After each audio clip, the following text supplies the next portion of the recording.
Je suis Amber Zaz et je suis auteure de romances contemporaines.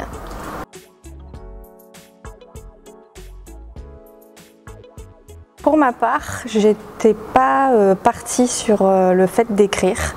Je suis une grande lectrice de romances et un jour j'ai mon conjoint qui m'a dit mais pourquoi tu n'écris pas? Pourquoi tu n'écris pas toi tes propres histoires? J'avais ma meilleure amie qui m'avait aussi fait la réflexion de me dire mais pourquoi t'écris pas aussi toi ta propre histoire de romance?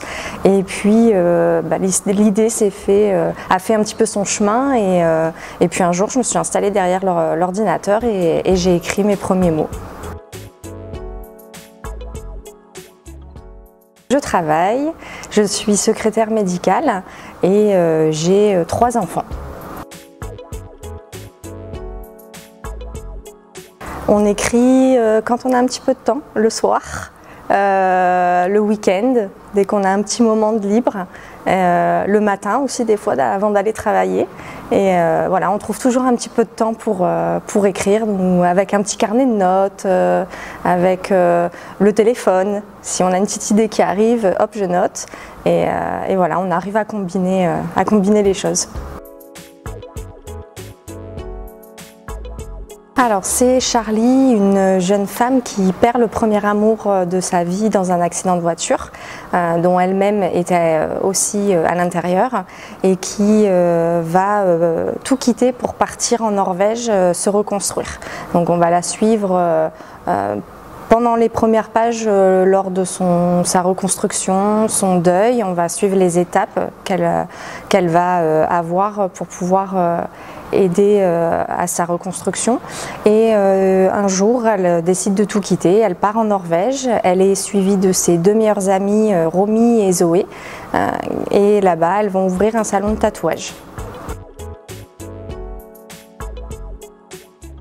Alors il y a beaucoup d'émotions, il y a beaucoup de choses qui se passent, donc surtout l'émotion au niveau du deuil et des étapes du deuil pour, on va dire, accepter la perte de l'autre. Ensuite, il y a beaucoup d'émotions puisqu'on retrouve Charlie, Zoé et Romy qui sont un trio très soudé, donc des amies très soudées. Elles ont 3 caractères différents mais elles se complètent énormément.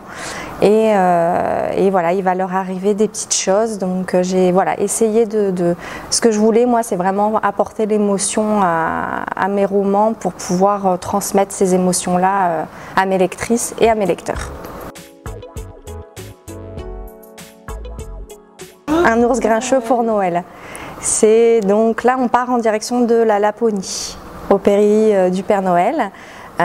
Olympe, qui est une reporter qui aimerait faire le tour du monde, voyager, qui aimerait discuter et parler dans ses chroniques de tous les pays du monde.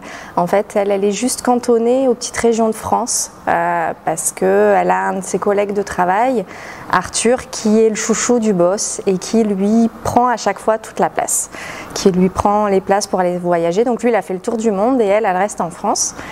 Et elle aimerait, elle essaye de se battre et elle aimerait aller en Laponie cette fois-ci, sauf que bien entendu c'est encore lui qui a gagné. Mais il va se passer des petites choses qui font qu'elle va partir elle en Laponie.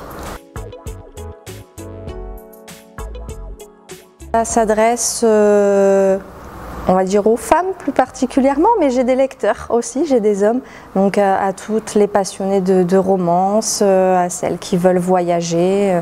Voilà, je pense que ça peut être aussi des personnes qui lisent tout genre. Un moyen de s'évader, un moyen de rêver, un moyen d'être dans sa bulle et de penser à autre chose et de vivre d'autres vies, tout simplement.